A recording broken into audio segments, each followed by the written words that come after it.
हमको नहीं खाना ये नून रोटी, हमको तो आज दाल भात खाना है। 5 साल की नन्ही मचल कर अपनी माँ कविता से बोली, नन्ही बिटिया अभी यही खाई लियो, जब मजदूरी मिलेगी तब पकाएंगे दाल भात। कविता ने नन्ही को बहकाया, नहीं नहीं हमको नहीं खाना।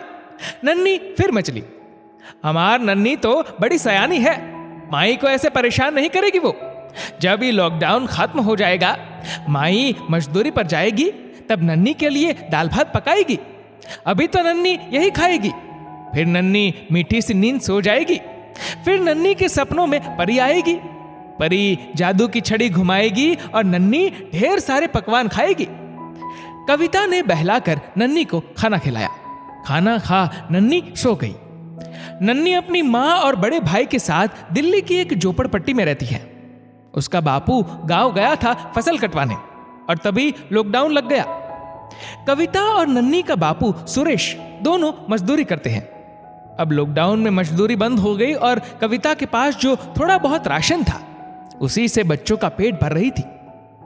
हे प्रभु, काहे परीक्षा लेते हो गरीब की? कोरोना हम गरीबन को मारे ना मारे, पर अपने बच्चों को ऐसे देख रोज मर रहे हैं हम लोग। कविता रात को लेटी हुई खुद से बोली, अरे मोरी मैया, इतना सारा खाना? परी रानी, ये सब हमरे लिए है। ई दाल भात, पूड़ी भाजी और ई जलेबी भी। हम इसमें से थोड़ा अपने मैया और भैया के लिए भी ले जाए। नन्ही शायद सपना देख रही थी तो बड़बड़ा रही थी। नन्ही की बातें सुन कविता की आंख में आंसू आ गए। माई, रात हमार सपने में परी आई थी, सुनहरे पंखों वाली। हमको बहुत सारा खाना दिया उसने। सुबह नन्ही अपनी माँ से बोली, चल अभी चाय रोटी खा, फिर भैया साथ खेलियो।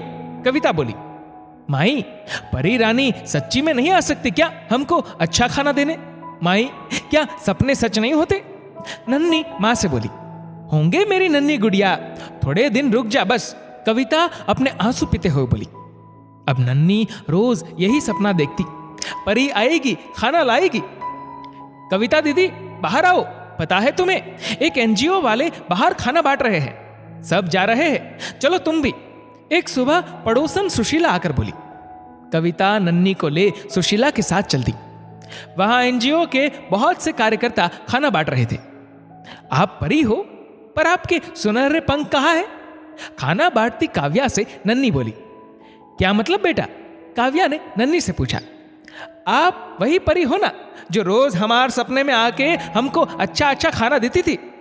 माई बोलती थी वो सपना एक दिन सच होगा, और देखो आज आप सच में आ ही गई। हमको नून रोटी बिल्कुल अच्छा नहीं लगता। माई दाल भात नहीं बनाती थी, बोलती थी जब मजदूरी मिलेगी तब बनाएगी। नन्ही दुखी हो बोली। नन्ही की बात सुनकर काव्या और उसके साथियों की आंखों में आंसू आ गए। बेटा, मुझे आपकी परी ने ही भेजा है आपको खाना देने, काव्या आंसू पोंछती बोली।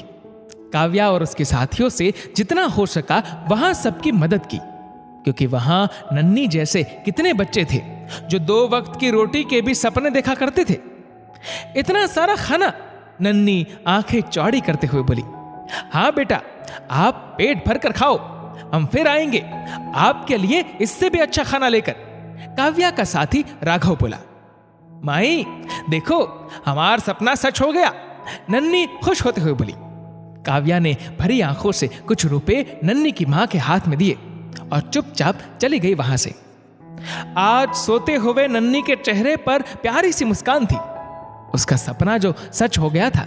कविता की आंख में आंसू आ गए अपने दोनों बच्चों को भरे पेट मीठी नींद सोते देख।